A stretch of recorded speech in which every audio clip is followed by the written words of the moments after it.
Jadi kasih denda tambahan. Betul, supaya ada efek jerah. Betul. Jadi efek jerahnya itu efek untuk jerah tidak mengulangi untuk mengulangi perbuatan. Okay. Karena khawatirnya spekulasi coba-coba. Selamat sore. Jumpa kembali dengan Prof. Faisal Santiago, Ketua Program Dr. Hukum Universitas Borobudur. Sore ini saya kedatangan tamu istimewa dan sudah seringkali membantu saya dalam mengisi podcast di Borobudur Hukum Channel. Pada sore hari ini saya kedatangan tamu yang terhormat Profesor Dr. Surya Jaya, Hakim Agung di Mahkamah Agung. Selamat sore, Prof. Ya, sore. Sehat, Prof? Alhamdulillah. Alhamdulillah. Ya, semoga kita sehat semua. Yang penting kita selalu diberi kesehatan, Prof. Amin. Karena dengan diberi kesehatan kita bisa memikirkan ya dengan secara jernih. Ya. Baik, sore ini begini, Prof. Dalam masa pandemi saat ini yang sudah hampir memasuki tahun kedua, banyak perusahaan-perusahaan yang menjadi masalah, Prof. Atau terlibat masalah. Masalahnya adalah tidak berproduksi dan lain sebagainya. Tetapi ada satu sisi, ada kewajiban yang harus dilakukan, yaitu membayar pajak. Ya. Nah, bagaimana kalau satu perusahaan ini dalam kondisi seperti ini tidak membayar pajak? Kira-kira ada nggak pencerahan dari Prof. Surya mengenai hal ini? Makasih Prof. Faisal Santiago, Direktur Pasca Sarjana Universitas Borobudur. Memang perusahaan-perusahaan yang besar dan kecil mengalami satu problem ya, Prof. Okay. Problem adalah berkurangnya penghasilan karena putaran roda ekonomi akan menjadi tidak lancar seperti itu, tidak seperti biasa. Nah, ada kemungkinan bahwa mereka tentu akan kesulitan ya. Jadi ada kesulitan keuangan sehingga bisa juga terjadi ada penyimpangan yang ya. Tapi kita berharap bahwa krisis atau pandemi ini bisa satu dasar untuk agar perusahaan-perusahaan itu mungkin diberikan semacam satu kebijakan keringanan ya. Jadi atau apa gimana perusahaan-perusahaan itu bisa dengan enak membayar tanpa melakukan penyimpangan-penyimpangan. Ya. Kalau toh misalnya ada penyimpangan, maka ini yang perlu kita diskusikan terkait dengan tindak pidana yang dilakukan oleh perusahaan, oleh corporate yang tidak melakukan pembayaran pajak. Ya, jadi ada dua subjek di situ, Prof. Ketika perusahaan itu nggak bayar, subjek orangnya dan subjek korporasi yang bisa diminta tanggung jawab. Apabila ada penyimpangan yang dilakukan dalam kaitan dengan pembayaran pajak. Jadi satu akan berbicara mengenai keringanan pajak, ya. Kedua akan berbicara mengenai bagaimana kalau ada penyimpangan, ya subjeknya itu dalam hal pajak. Nah, begini, Prof. Kalau misalkan setiap perusahaan pada saat ini dia mempunyai kewajiban harus membayar 1 miliar misalkan, Prof. Tetapi karena tidak ada kemampuan atau tidak ada berproduksi pada saat ini dalam pandemi gitu ya.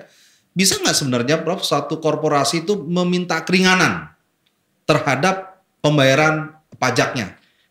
Jadi bukan penghilangan pajaknya, Prof. Jadi semacam berikan keringanan.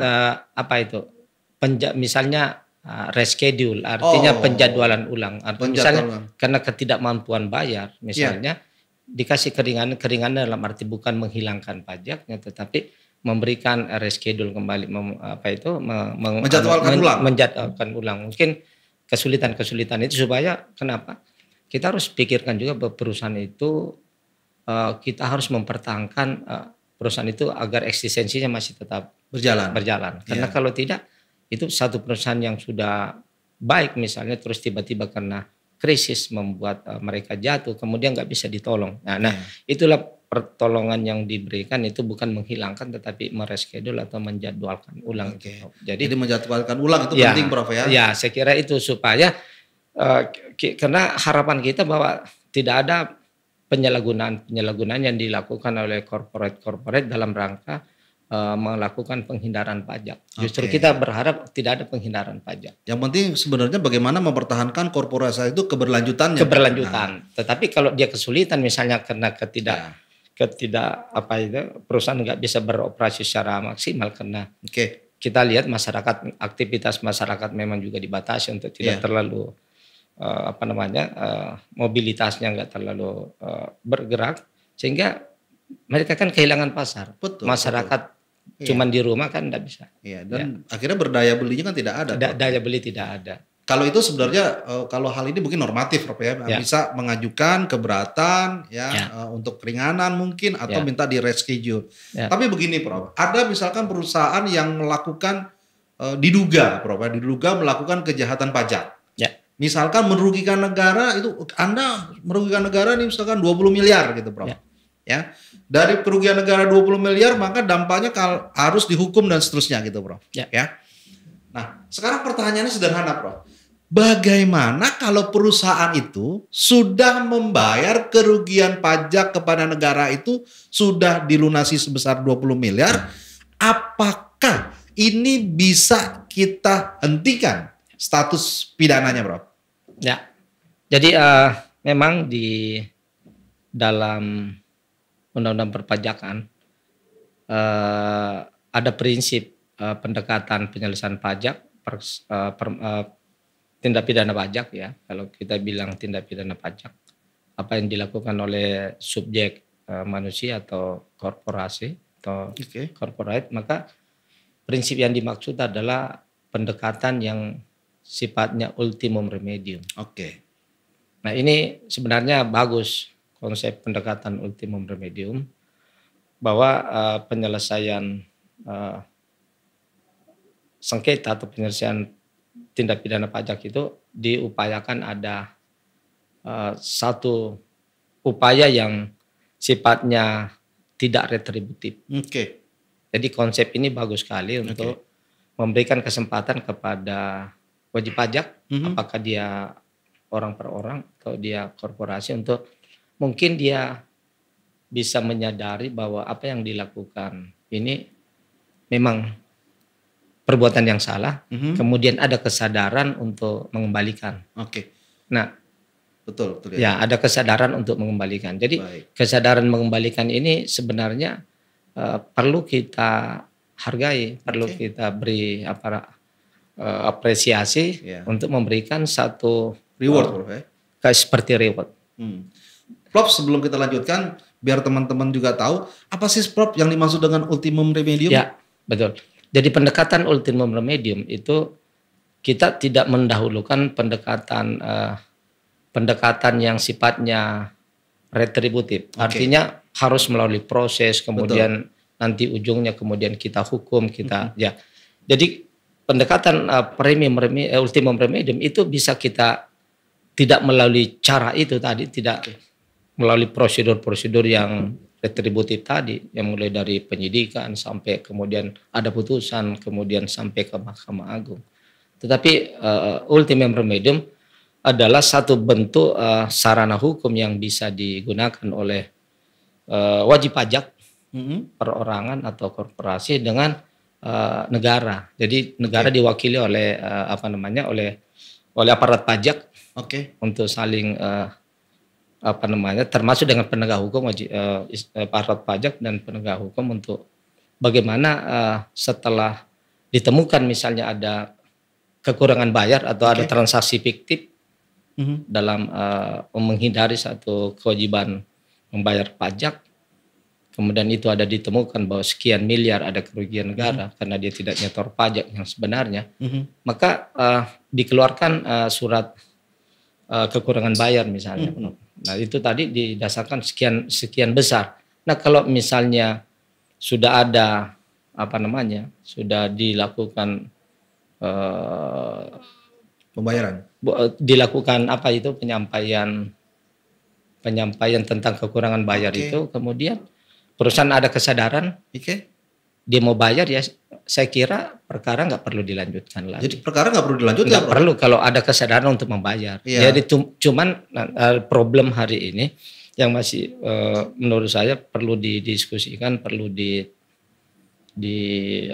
dikaji kapan prinsip ultimum remedium ini mulai dilaksanakan. Apakah setelah sebelum dilakukan penyelidikan atau sebelum dilakukan penyidikan atau sebelum tersangka atau sampai ke proses pengadilan, itu yang perlu menjadi bahan kajian. Untuk karena begini Prof, dalam pidana kan satu perbuatan tidak bisa hilang, ya tidak bisa dihilangkan, ya artinya perbuatan misalkan pembayaran pajak ini kan tergantung perbuatannya juga Prof. Apakah tadi dikatakan kalau sudah dibayar itu ya sudah jangan dilanjutkan. Padahal dalam prinsip pidana kan perbuatan tidak bisa dihapuskan gitu. Nah, ya benar. Jadi inilah satu keunggulan pendekatan yang namanya pendekatan ultimum remedium. Dalam konteks besarnya adalah yang namanya restoratif. Jadi merestorasi. Jadi perbuatan-perbuatan pidana itu sebenarnya kalau menurut saya itu dengan perkembangan hari ini, perkembangan hukum hari ini sebagai satu pemikiran baru bahwa kejahatan itu sebaiknya direstorasi. Jadi daripada begini pemikirannya Prof, daripada kita buang biaya terlalu besar, biaya penegakan hukum itu besar, bukan sedikit. Betul. Kemudian proses pemeriksaan dengan menggunakan pendekatan retributif tadi, mulai dari penyidikan, mulai dari itu memberikan energi yang tidak baik kepada perusahaan-perusahaan. Bayangkan kalau ada perusahaan yang ditutup, sampai diproses itu kan membuat kepercayaan masyarakat kan, jadi membuat perusahaan juga menjadi jadi orang juga akan jadi antipati Prof dari perusahaan itu. Ya makanya. Tapi begini Prof, pada kenyataannya kan banyak ya di lapangan itu proses pidana itu selalu tidak bisa dihentikan. Walaupun urusan perdatanya sudah diselesaikan. Nah, ini yang saya mau lanjutkan tadi, Prof. Jadi pertanyaan Prof belum saya jawab dengan lengkap tadi. Jadi paradigma tentang pendekatan retributif tadi yang harus berujung kepada putusan, yang berujung kepada amar putusan. Itu menurut saya kita balik lagi bahwa penyelesaian itu kita mulai dari awal. Jadi bukan di akhir lagi. Pendekatan premium remedium, pendekatan seperti itu tadi. Kalau menggunakan premium remedium ujungnya adalah putusan, amar putusan. Betul. Nah, ini panjang. Iyalah, Prof. Jadi energi semua habis. Nah, kalau diubah pendekatan ultimum remedium, penyelesaiannya ada di ujung, di awal.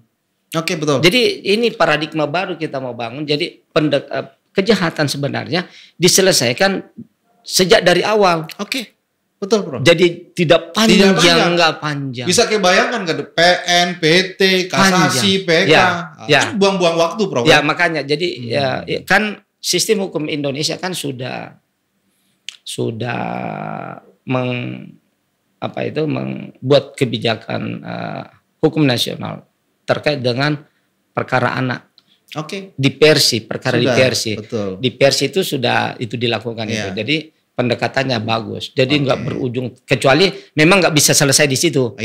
Kecuali nggak bisa selesai. Karena tidak puas kan. Ada ketidaksepakatan antara bisa lanjut.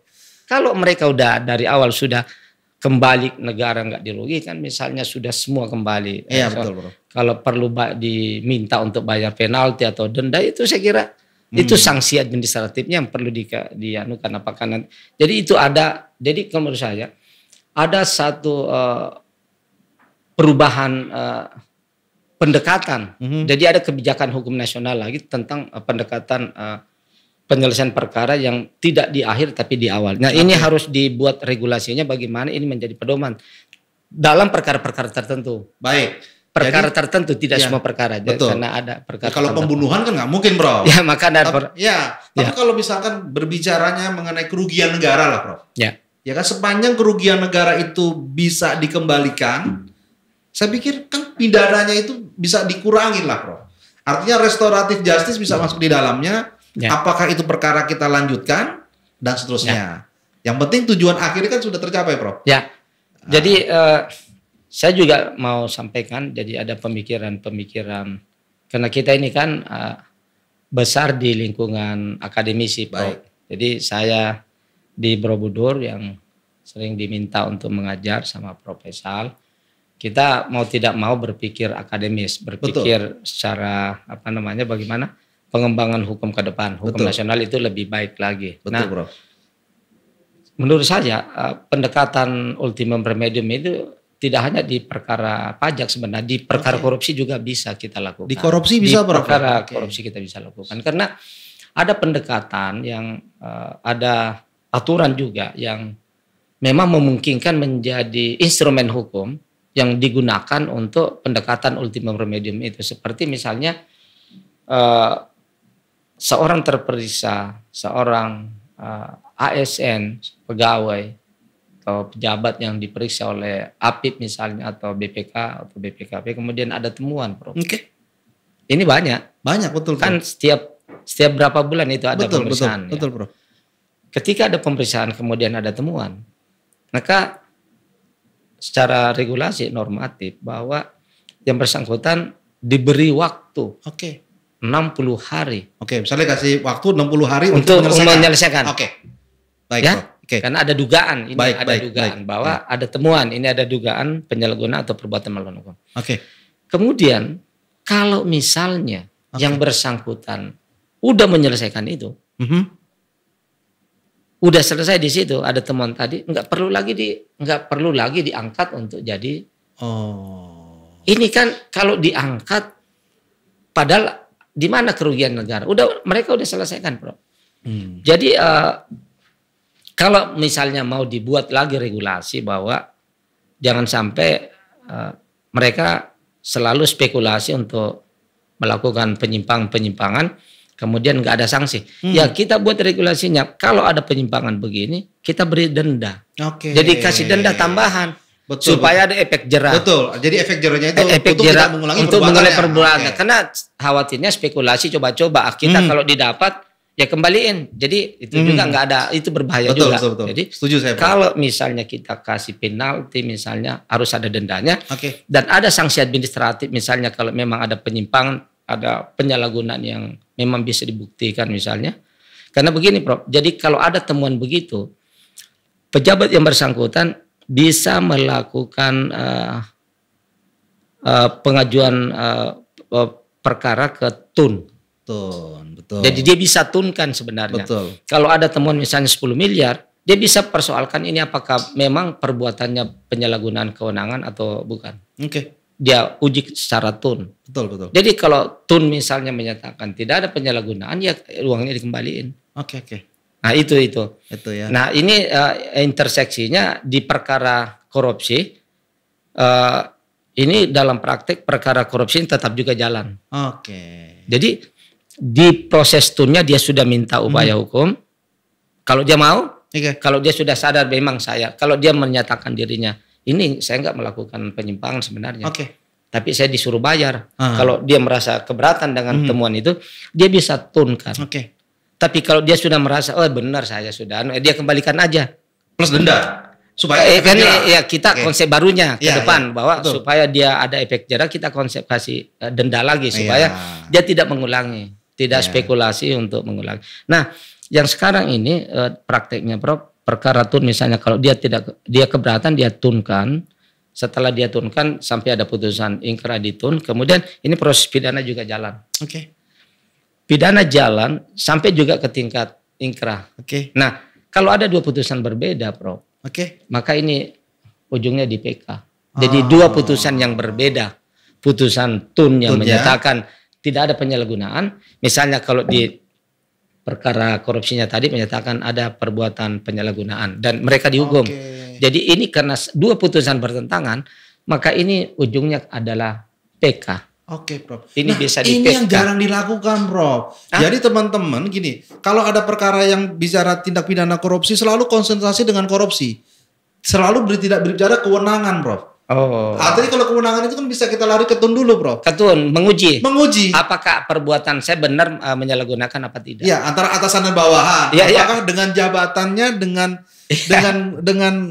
dia sebagai pejabat itu apakah yang dilakukan itu menyimpang atau tidak menyimpang? Ya, itu diatur di Undang-Undang 30 Undang-Undang Administrasi Pemerintahan. Iya, jadi selama ini jelas banyak, itu. Betul, teman-teman banyak konsentrasi hanya pidana korupsinya aja, Prof. Nah, oke, Prof. Jadi kita kembali pendekatan ultimum remedium tadi.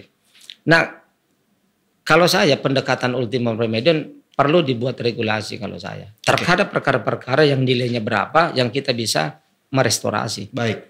Tapi itu ada konsep baru bahwa supaya ada efek jerah, kita beri sanksi, kita beri tambahan denda. Karena kalau tidak diberikan nanti seenaknya kita buat aja kemudian nanti kita kalau ditemukan ya kembalikan. Itu tidak boleh. Jangan ada yang seperti itu. Itu coba-coba. Ya itu coba-coba.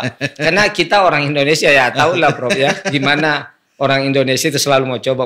Kalau ketahuan ya kita kembalikan. Nah itu kita menghindari itu. Jadi mesti ada sanksi juga. Apakah sanksi denda ataukah kita barengan dengan misalnya demosi atau apa. Kalau perusahaan misalnya izinnya kemudian atau apa ada sanksi lah apa administratif atau sanksi perdata denda ya Prof dalam bentuk itu. Jadi memungkinkan Prof ya kalau ada restoratif justice memungkinkan di tindak pidana pajak atau di tindak pidana korupsi apabila yang bersangkutan sudah mengembalikan kerugian kepada dari awal. Nah, yang kita belum bahas tadi, Prof, sejak kapan? Itu yang mendasar sekali. Sejak kapan pengembalian kerugian itu dilakukan? Apakah setelah putusan atau di awal? Nah, ini belum ada kesepakatan. Dirjen Pajak juga saya diminta kita ada bahas mengenai terkait soal itu karena di praktek masih beda-beda. Kalau pemikiran saya, Prof, yang pernah saya lakukan kalau di perkara korupsi itu sejak 60 hari itu tadi. Kalau dia sudah kembalikan sejak di undang-undang itu juga normatif. Kalau 60 hari sejak waktu ditemukan temuan ada penyimpangan pengelolaan keuangan negara itu kemudian diberitahu bahwa ada penyimpangan, diberi waktu 60 hari, kemudian dia kembalikan menurut saya ini nggak perlu lagi. Sejak itu ya. Sejak 60. Sejak ditetapkan itu Prof ya. Ditetapkan kemudian dikasih 60 hari. 60 hari. Nah, ada juga dalam praktek pendekatan ultimum remedium ini dilakukan sebelum ada penyelidikan. Penyelidikan bukan penyidikan, penyelidikan. Artinya belum tahu bahwa akan ada persoalan. Saya mau diperiksa karena kalau orang sudah tahu mau diperiksa kembalikan itu lain soal lagi. Betul, Bro. Ya kan? Ini baru proses penyelidikan. Sebelum proses penyelidikan. Ada juga praktek itu. Sebelum ini ada yang 60 bilang 60 aja, ada juga bilang dari 60 sampai sebelum penyelidikan. Nah, kalau udah masuk penyelidikan enggak masuk lagi itu. Karena mereka sudah tahu.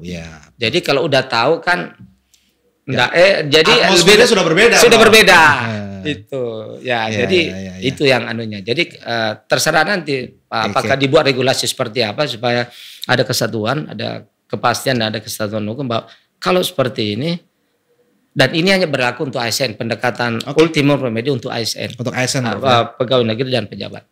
Korporasi bisa masuk di barannya, Pak? Korporasi kan ada BUMN, BUMD. Kalau pejabatnya ya karena dia masuk penyelenggara negara kali itu. Aparat sipil negara mungkin termasuk aparat sipil negara. Jadi mungkin masuk juga kalau itu ASN atau pegawai BUMN, BUMD saya kira masuk juga karena dia hidup dari uang negara. Betul, Prof.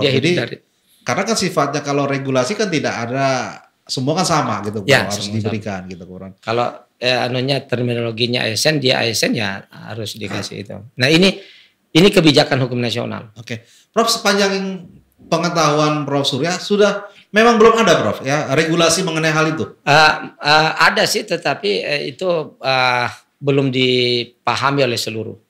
Oke. Belum dipahami oleh seluruh. Nah kita ini mau buat satu pemikiran kita ini, Prof, sebagai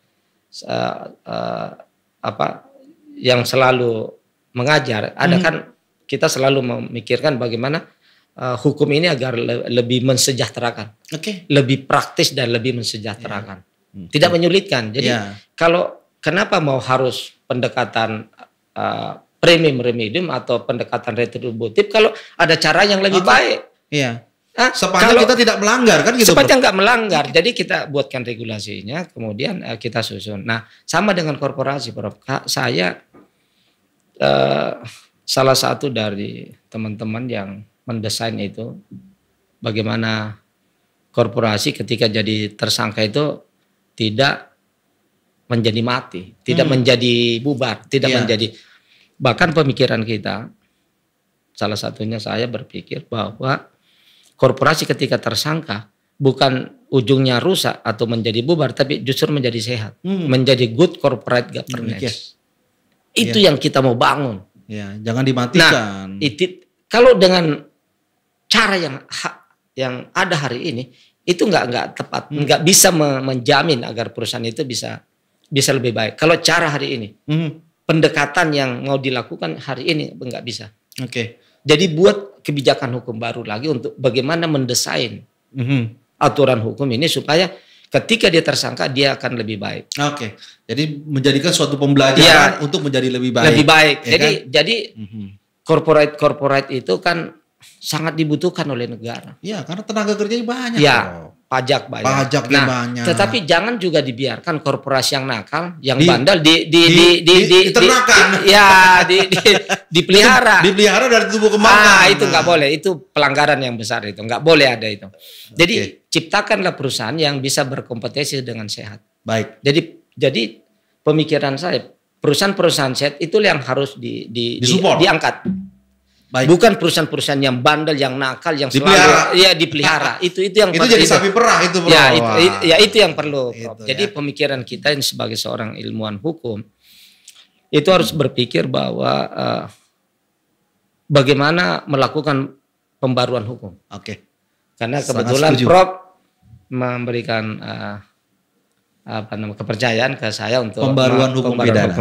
Baik. Jadi ini bagaimana saya juga berpikir mendesain pemikiran-pemikiran hukum saya agar hukum di Indonesia ini bisa digunakan dengan lebih mensejahterakan. Endingnya adalah untuk mensejahterakan masyarakat dan negara. Baik, teman-teman semua, begitulah obrolan santai kita pada sore hari ini dengan Prof Surya Jaya. Banyak sekali yang kita dapatkan ilmu dari beliau, ya, terutama mengenai ultimum remedium, ya, bagaimana kalau ada tindak pidana pajak atau tindak pidana korupsi apabila sudah dikembalikan kerugian negara itu sebenarnya masih bisa untuk di restoratif justice-kan. Demikian, sampai jumpa pada obrolan santai berikutnya. Salam.